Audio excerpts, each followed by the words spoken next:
श्रीमद् भगवद गीता प्रथम अध्याय अर्जुन विषाद योग। 4 घंटे की विस्तृत कथा प्रवाह स्क्रिप्ट। पृष्ठभूमि में घोड़ों की हिनहिनाहट और शस्त्रों के टकराने की हल्की ध्वनि।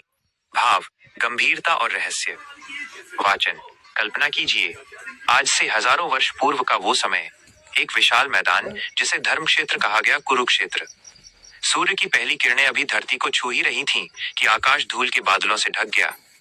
एक तरफ सफेद वस्त्रों और ध्वजाओं से सजी पांडवों की 7 अक्षौहिणी सेना है, तो दूसरी ओर कौरवों की 11 अक्षौहिणी किया। अचानक वातावरण कांप उठा। भीष्म पितामह ने अपने पौत्र दुर्योधन का उत्साह बढ़ाने के लिए सिंह की तरह गर्जना की और अपना शंख बजाया। हो, उसके बाद तो मानो प्रलय आ गई। हजारों शंख, नगाड़े और ढोल एक साथ बज उठे। तभी उस दिव्य रथ पर, जिसे स्वयं अग्निदेव ने दिया था, माधव ने अपना 5 जन्य शंख फूंका। अर्जुन ने देवदत्त और भीम ने पौंड्र शंख। वो घोष इतना भयानक था कि कौरवों के हृदय विदीर्ण हो गए। तृतीय घंटा, रथ का प्रस्थान और अर्जुन का मोह। 2 बजे 3 बजे। संगीत निर्देश। संगीत को अत्यंत शांत और भावुक, मेलनकॉलिक कर दें।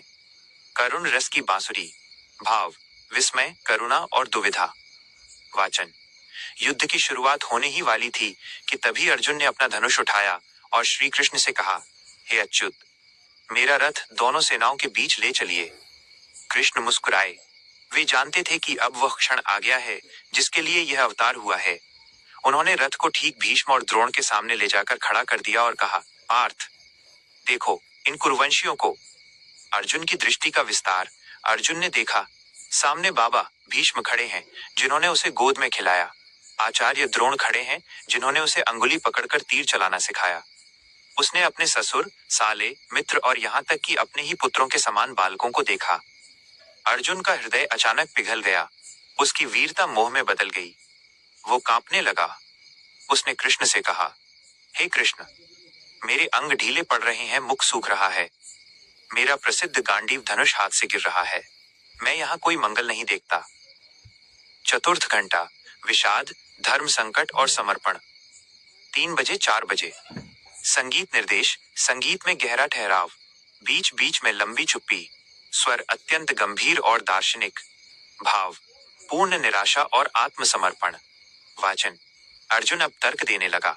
वो केवल योद्धा नहीं, एक दार्शनिक की तरह बात करने लगा। उसने कहा, हे जनार्दन, यदि हम अपनों को मार देंगे तो कुल का नाश हो जाएगा। कुल की स्त्रियां दूषित होंगी, धर्म नष्ट हो जाएगा। क्या हम राज्य के सुख के लिए इतना बड़ा पाप करेंगे? उस महान योद्धा की आंखों में आंसू थे।